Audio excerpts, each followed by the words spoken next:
Hello everyone, स्वागत है आपका मेरे यूट्यूब चैनल एमर्स इंग्लिश पर। मेरा नाम है लक्ष्य सुमन। इसके पहले वाली वीडियोस में हम मालगुडी डेज़ की 3 शॉर्ट स्टोरीज देख चुके हैं। आज हम मालगुडी डेज़ की चौथी शॉर्ट स्टोरी द गेटमैन्स गिफ्ट यानी कि गेटमैन का इनाम देखने वाले हैं। तो बिना देरी किए हुए स्टार्ट करते हैं आज की शॉर्ट स्टोरी को।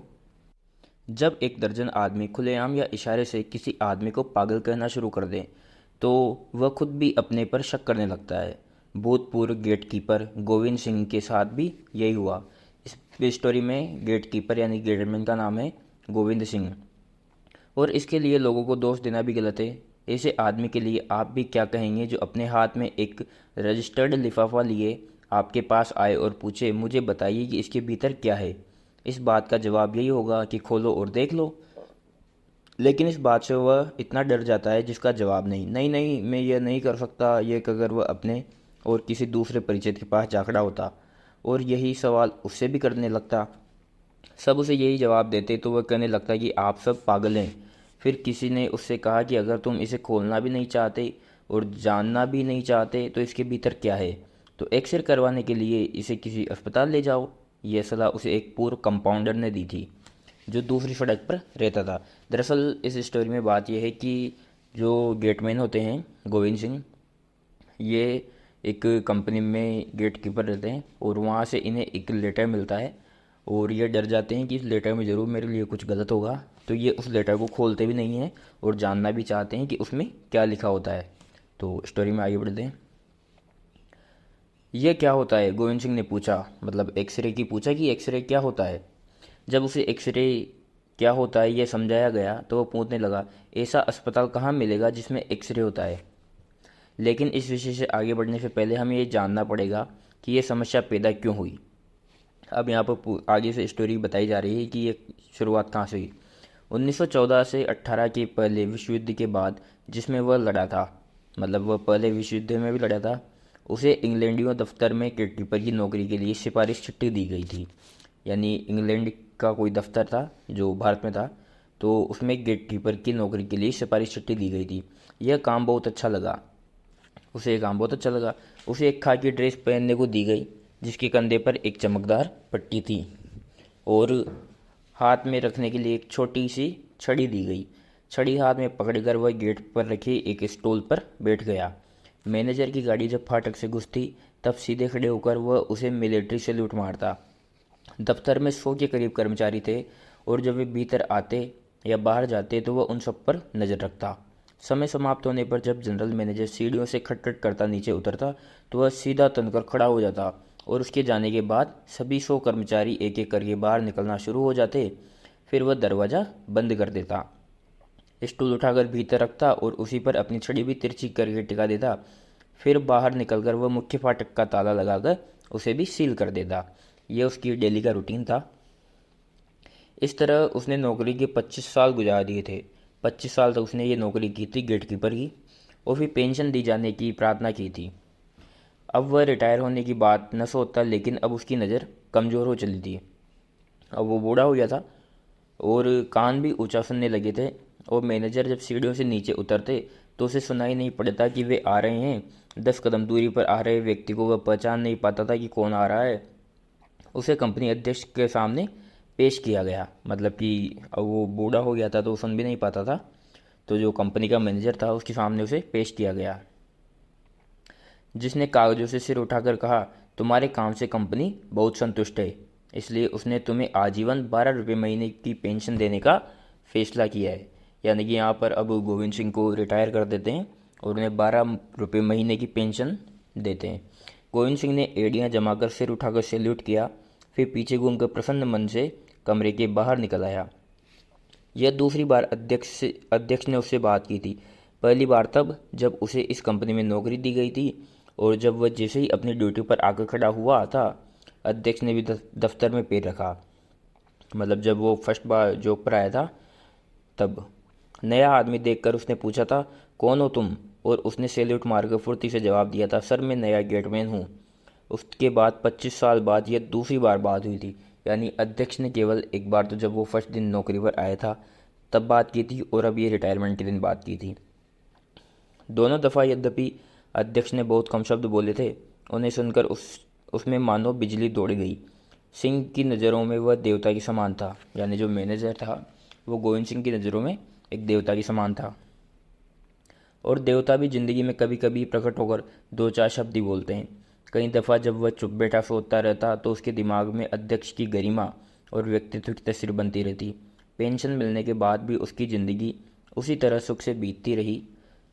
पेंशन के रुपए और उसकी बीवी दो घरों में झाड़ू पोछा करके जो कुछ कमाती थी, दोनों को मिलाकर उसका खर्चा बहुत अच्छी तरह से चल जाता था। खाना खाकर वह घर से निकल जाता और मित्रों में मिलता जुलता, फिर एक सिगरेट की दुकान पर जिसे उसका एक संबंधी चलाता था जाकर वहाँ पर जम जाता। महीने की पहली तारीख को ही उसके इस कार्यक्रम में फेर पड़ता, जब वह वर्दी पहनकर अपने दफ्तर जाकर अकाउंटेंट से पेंशन का पैसा लेने जाता था। यानी हर महीने की पहली तारीख को वो जाकर अकाउंटेंट से पेंशन का पैसा लेता था। जब कभी पैसा लेने वह शाम को जाता तो सड़क के किनारे खड़े होकर अध्यक्ष के बाहर आने का इंतजार करता और गाड़ी में बैठते समय उन्हें सैल्यूट मारकर घर वापस आता। अब उसका समय बिल्कुल खाली था, क्योंकि अब वो रिटायर हो चुका था। चारों तरफ फैला फालतू समय। अपने बारे में उसने एक नया आविष्कार किया। वह मिट्टी और लकड़ी का बुरादा मिलाकर खिलौने बनाने लगा, क्योंकि अब दिन भर फ्री रहता था तो वो खिलौने बनाने लगा। उसे अचानक ही एक दिन इस बात का ज्ञान हुआ जब वह बच्चा अपना टूटा खिलौना लेकर आया और उसे ठीक करने के लिए कहने लगा। उसने खिलौना ठीक ही नहीं किया, उसने पहले से अच्छा एक अलग खिलौना बनाकर भी दे दिया। इस बात से उसे खुद भी बड़ी खुशी हुई और इसके बाद वह इसी काम में लग गया। उसके घर के पिछवाड़े काफ़ी अच्छी मुलायम मिट्टी थी और संबंधी की सिगरेट की दुकान के बगल में आरा लगा था, यानी कि जो बुर्रादे की मशीन होती है लकड़ी काटने की, उसे आरा बोलते हैं। जहाँ उसे लकड़ी का बुर्रादा मिल जाता, रंग वह दुकान से खरीद लेता। दो चार आने में बहुत से रंग मिल जाते थे। अब उसका समय बड़ी तेज़ी से बीतने लगा। घर के सामने की जगह में उसका काम शुरू हो गया और देखते ही देखते रंग बिरंगे तरह तरह के खिलौने की नुमाइश ही खड़ी हो गई। यह एक पूरी दुनिया थी, पशु पक्षी, आदमी, मकान, पूरे पूरे गांव और बाजार, ये सब वो बनाता था। फाटक पर खड़ा वह जो भी देखता रहता था, भिखारीन, मदारी, अफसर, कोमचे वाला, सब्जी बेचने वाला, सब कुछ उसने बनाकर पटरी पर सजा दिए। मतलब वो जो भी अपने आसपास देखता था उन सब की वो मतलब मिट्टी की मूर्तियाँ बना देता था। मिट्टी और बुरादे से ये सब बनाकर वह इन्हें लकड़ी के पतले टुकड़ों में जड़कर सामने सजा देता। फिर इन्हें उसने सिगरेट की दुकान पर रखना शुरू कर दिया, जहाँ इनकी बिक्री भी होने लगी, पैसा भी आने लगा। लेकिन पैसे से ज़्यादा खुशी इन्हें बनाकर मिलती थी। दूसरी दफ़ा जब वह पेंशन लेने गया तब अपने साथ अपना सबसे अच्छा खिलौना सड़क का दृश्य लेकर गया। पहली बार जब वो खिलौना लेकर गया तो वो लेकर गया था सड़क का दृश्य। उसे अकाउंटेंट को देकर बोला, इसे साहब को दे देना। इसके बाद फिर जब वह पेंशन लेने गया तो एक और खिलौना खेलते हुए बच्चे साथ ले गया।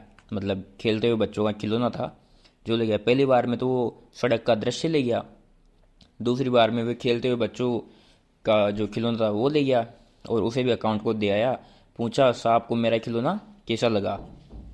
तो अकाउंटेंट ने कहा कि अच्छा लगा। फिर वो गेट कीपर ने कहा, ये खिलौना भी उन्हें देना। इसके बाद हमेशा वह अपने साथ एक खिलौना साहब को देने के लिए ले जाता और अकाउंटेंट से पूछता, साहब को खिलौना कैसा लगा? हर बार उसे यही जवाब मिला, बहुत अच्छा लगा उन्हें। उन्होंने कहा, बहुत अच्छा बनाया है।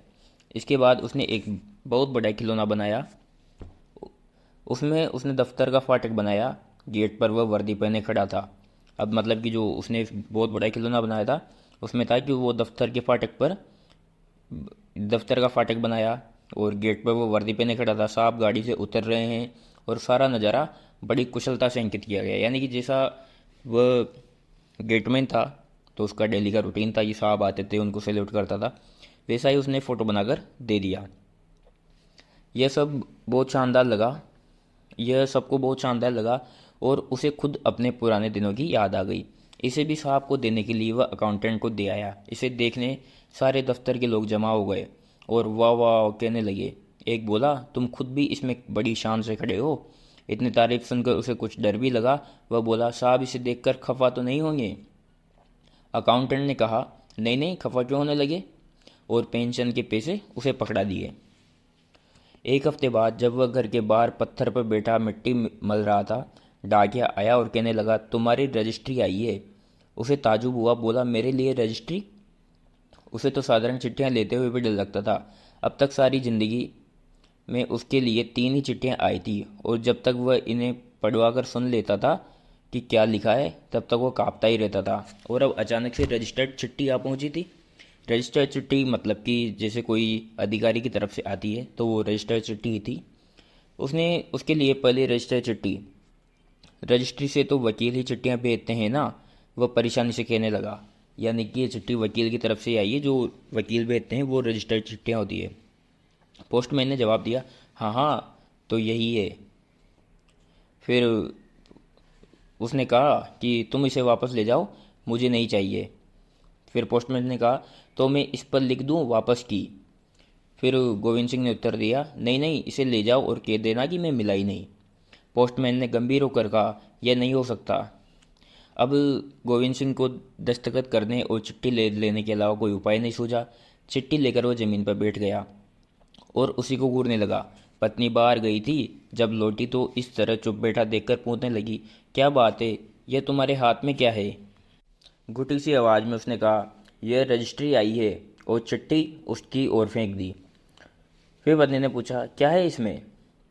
फिर गोविंद सिंह ने उत्तर दिया, मुझे क्या पता, हमारी बर्बादी की खबर हो सकती है इसमें। यह कहकर वह फूट पड़ा, मतलब फूट फूट कर रोने लगा। पत्नी उसे 1 मिनट देखती रही, फिर कुछ ज़रूरी काम निपटाने घर में चली गई। कुछ देर बाद वापस आई, तब भी उसका यही हाल देखकर वह कहने लगी, खोलकर क्यों नहीं देख लेते इसे, किसी से ले जाकर पढ़वा लो। फिर उसने कहा कि इस पर तो डर के मारे उसके हाथ खड़े कर दिए, मतलब कि डर की वजह से उसके हाथ खड़े हो गए। फिर वो कहने लगा, तुम नहीं जानती क्या कह रही हो, इसे खोला नहीं जा सकता, इसमें शायद लिखा हो कि मेरी पेंशन रोक दी गई है, और पता नहीं साहब ने क्या कुछ कहा हो। फिर पत्नी कहती है, तो दफ्तर जाकर उन्हीं से क्यों नहीं पूछ लेते? फिर कहता है, मैं दफ्तर जाऊं? मैं तो वहाँ अब अपनी शक्ल भी नहीं दिखाऊंगा। वह धीरे धीरे बोलता रहा, सारी ज़िंदगी मेरे खिलाफ एक भी बात नहीं कही गई है।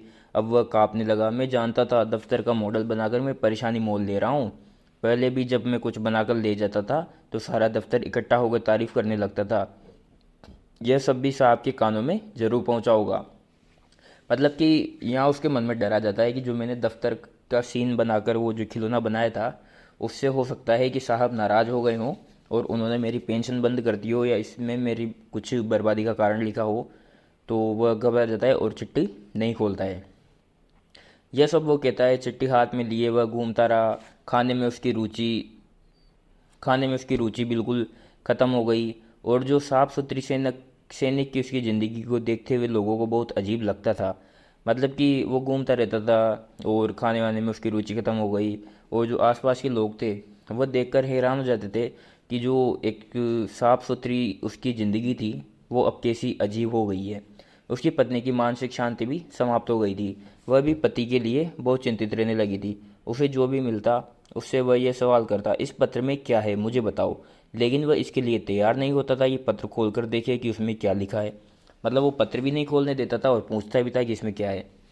अंत में यही हुआ कि सिंह ने एक्सरे वाले अस्पताल का पता लगाया, जो कि रेस कोर्स रोड पर था।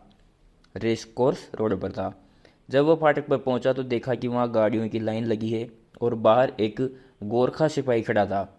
सोफों पर बैठे बहुत से लोग पत्रिकाएं और पुस्तकें पढ़ रहे थे। उन्होंने सिंह की तरफ एक हल्की सी नज़र डाली और फिर पढ़ने में लग गए। वह दरवाजे पर असमंजस की स्थिति में खड़ा रहा। यह देखकर एक सहायक उसके पास आया और पूछने लगा, तुम्हें क्या चाहिए? सिंह ने उसे सैल्यूट किया और चिट्ठी सामने बढ़ाकर पूछने लगा, मैं जानना चाहता हूँ कि इसमें क्या है। सहायक ने कहा कि खोल कर देख लो, लेकिन सिंह ने कहा, लोगों ने कहा है कि आप इसे खोले बिना बता सकते हैं कि इसमें क्या लिखा है। फिर वो सहायक पूछता है, आप कहाँ से आ रहे हैं? सिंह ने उसे अपनी ज़िंदगी का पूरा ब्यौरा दिया और अंत में कहा, मैंने ज़िंदगी भर बिना शिकायत की नौकरी की है, अब मुझे लगता है कि इसमें मेरे लिए कोई परेशानी छिपी है। यह कहते हुए उसकी आंखों में आंसू आ गए। सहायक ने अचरज से उसे देखा, जो भी बहुतों ने यह सुनकर किया था। फिर मुस्कुराने लगा और कहा, घर जाकर आराम करो, तुम्हारी तबीयत ठीक नहीं लगती, जाओ घर जाओ। फिर बहुत दयनीय होकर उसने मतलब कि गेटमैन ने वापस कहा, आप मुझे ये नहीं बता सकते कि इसमें क्या लिखा है? सहायक ने पत्र हाथ में लेकर उसे देखा और पूछा, मैं इसे खोल सकता हूँ? फिर उसने कहा कि नहीं नहीं नहीं। सिंह ने झपट कर पत्र उसके हाथों से ले लिया। उसकी आंखों में दहशत दिखाई देने लगी थी और लोगों ने भी सिर उठाकर उसे देखा और मनोरंजन के भाव से मुस्कुराए। सहायक ने नरमी से उसका कंधा थामा और बाहर ले गया। घर लौटते लौटते हुए वह इसी पर सोचता रहा कि ये सब मुझे ऐसे क्यों देखते हैं, क्या मैं सचमुच पागल हूँ? क्योंकि अब सब उसे लगभग पागलों की नज़र से ही देखने लगे थे, क्योंकि वो सभी से पूछता कि चिट्ठी में क्या लिखा है और खोलने भी नहीं देता। दिमाग में ये शब्द आते ही वह एकाएक सड़क के बीच में ही रुककर खड़ा हो गया और चिल्लाकर कहने लगा, तो यह बात है, यही बात है, मैं पागल हूँ, पागल। उसने खुश होकर सिर हिलाया, जिसे पूरी सच्चाई उसकी समझ में आ गई है। अब वह जान गया कि लोग उसे अजीब नज़रों से क्यों देखते हैं। वाह, अरे वाह, यह कहकर वह हंसने लगा। इससे उसे काफ़ी चैन मिला। मैं पागल हो गया था और मुझे इसका पता ही नहीं था। वह पिछले दिनों के बारे में सोचने लगा। एक एक दिन की सभी घटनाएं जब से उसने खिलौने बनाना शुरू किया था उसकी आंखों के सामने से गुजरने लगी। 25 साल की इज्जतदार नौकरी करने के बाद कौन भला आदमी खिलौने बनाना शुरू करेगा? अब जैसे उसके शरीर की जोड़ खुलने लगे और वह आराम से चलने लगा। उसे लगा कि वह उड़ भी सकता है। दोनों हाथों को ऊपर उठाए और सड़क पर दौड़ना शुरू किया।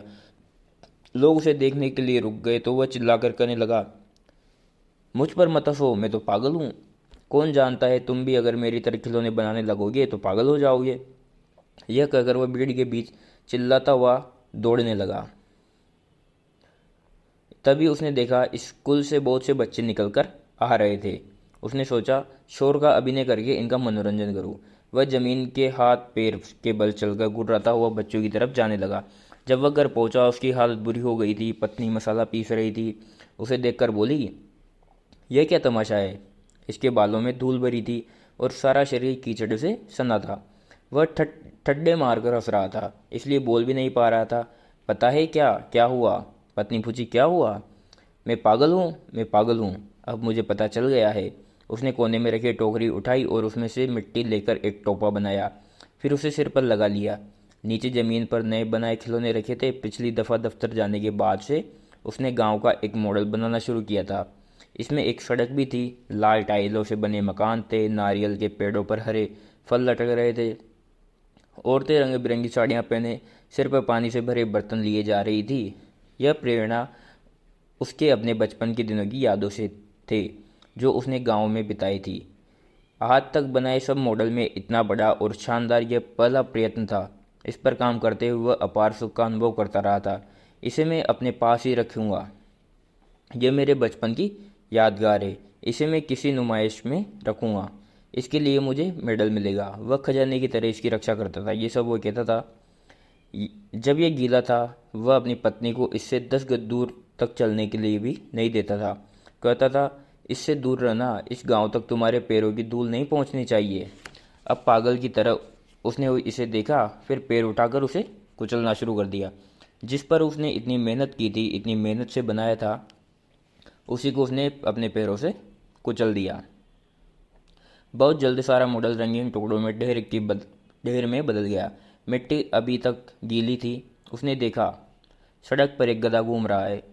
उसका सारा मलबा उठाया और गधे के सामने डाल दिया। अच्छा लगे तो इसे खा जाओ, यह बहुत अच्छा गांव है, ऐसा उसने गधे से कहा। इसके बाद वह फिर बाहर निकल गया। पागलों की तरह सड़कों पर टहलने लगा, फिर रुक गया। आराम से एक एक कदम उठाकर धीरे धीरे चला। गहरी सांस खींची। सिर पर टोपा लगा था, तो जो उसने मिट्टी का टोपा बनाया था वो उसकी सिर पर लगा था, जिसके भीतर से सफ़ेद बाल निकल पड़ रहे थे। बाहें पीछे की पीठ के पीछे, उंगलियों में वह चिट्ठी दबाए, मतलब चिट्ठी भी उसके पास ही थी। सिर आसमान की तरफ उठाए वह मार्केट रोड पर इस तरह आगे बढ़ने लगा मानो दुनिया का मालिक हो। उसके पागलपन ने उसे असीम स्वतंत्रता, शक्ति और उत्साह प्रदान कर दिया था। लोग उसे देखकर हंस रहे थे, मजाक कर रहे थे, परंतु उस पर किसी बात का कोई प्रभाव नहीं पड़ रहा था। चलते चलते उसकी नज़र सामने खड़े खंभे पर लगे एक बल्ब पर पड़ी। उसे देखकर क बोला, अरे पपीते जितना बड़ा बल्ब। वह बहुत दिन से पत्थर मारकर उसे तोड़ने का विचार किया करता था, पर हिम्मत नहीं पड़ती थी। अब पागलपन के झोंके ने उसमें वह साहस और उत्साह पैदा कर दिया कि यह काम कर डाले। उसने ज़मीन से पत्थर उठाया और निशाना साधकर बल्ब की दिशा में फेंक दिया। बल्ब फूट गया और उसकी आवाज़ उसे संगीत की तरह लगी। एक सिपाही दौड़कर आया और उसका कंधा पकड़कर बोला, ये क्यों किया? उसने गुस्से में भरकर जवाब दिया, मुझे पपीते का शीशा तोड़ना अच्छा लगता है। सिपाही बोला, मेरे साथ पुलिस स्टेशन चलो। अरे हाँ, मैं जब मेसोपोटामिया में था उन्होंने मुझे एक दफ़ा आधे राशन पर रख दिया था। यह कहता हुआ पुलिस स्टेशन की ओर चल पड़ा। बीच में रुका, सिर एक तरफ मोड़ा और बोला, यह सड़क सीधी नहीं है। कई गाड़ियों और साइकिलों उसकी तरफ आ रही थी। इन सब में उसे कमियां दिखाई दे रही थी। उन्हें वह ये बातें बताना चाह रहा था। वह सड़क के बीचों बीच रुक गया, हाथ फैलाए और चिल्लाकर बोला, रुको, रुक जाओ। गाड़ियां रुक गई, साइकिलों पर सवार लोग नीचे उतर आए और उसने भाषण देना शुरू किया। मैं जब मेसोपोटामिया में था दोस्तों, तो मैं तुम्हें वह बातें बताऊंगा जो तुम्हें पता नहीं है। सिपाही ने उसे किनारे की तरफ खींचा और गाड़ियों को आगे बढ़ने का इशारा किया। एक साइकिल वाला उसे ध्यान से देखकर उसकी तरफ आया और बोला, अरे यह तो सिंह है, वही अपना सिंह। अरे तुम ये कैसे कपड़े पहने हो? तुम्हें ये क्या हुआ है भाई? मतलब जिस दफ्तर में वो काम करता था उसी का आदमी उसे वहाँ पर मिलता है। पागलपन की रोने धुंधली हुई नज़र से भी वह इस व्यक्ति को पहचान गया। अरे ये तो दफ्तर के अकाउंटेंट हैं। उसने आदत से मजबूर सीधे खड़े होकर अकाउंटेंट को सैल्यूट किया और बोला, माफ़ कीजिएगा सर, मैं आपको नहीं रोकना चाहता, आप जा सकते हैं। यह कहकर उसने सड़क पर आगे इशारा किया और अकाउंटेंट को उसके हाथ में वही पत्र दिखाई दे दिया। उसने लिफाफा पहचान लिया, हालांकि यह थोड़े मुड़ गया था और मिट्टी से भी सन गया था। फिर उसने कहा कि सिंह, तुम्हें यह खत मिल गया? फिर उसने कहा कि सर मिल गया सर, लेकिन आप चलिए, इस बारे में कोई बात नहीं करनी है। क्या बात है? यह कहते हुए उसने लिफाफा छीन लिया और बोला, तुम्हें इसे खोलने क्यों नहीं दिया? मतलब तुमने इसे क्यों नहीं खोला अभी तक? फिर उसने कहा कि यह कहकर उसने लिफाफा खोल लिया और पत्र निकालकर जोर से पढ़ने लगा। पत्र में लिखा था, जनरल मैनेजर को आपको भेजे मॉडल बहुत कथात्मक लगे हैं और इनके लिए वे आपको 100 रुपये की इनाम की घोषणा करते हैं। वे आशा करते हैं कि इससे आपको यह काम करने का प्रोत्साहन मिलेगा और इस कला में आप और ज़्यादा प्रगति करते रहेंगे। ये पत्र में लिखा था। पत्र अंग्रेजी में था, इसलिए पूरा अनुवाद करके भी उसे सुनाया गया और पत्र के साथ 100 रुपये का जो चेक नत्थी था वह निकाल कर उसको पकड़ा दिया। यानी कि उस पत्र में उसकी तारीफ लिखी थी और उसमें 100 रुपये का इनाम भी था। यह तमाशा देखने बड़ी भीड़ इकट्ठा हो गई। सिंह ने पत्र अपनी आंखों से लगाया, सिर पर हाथ मारा और जोर से बोला, सर आप बताएं, मैं पागल हूँ या नहीं?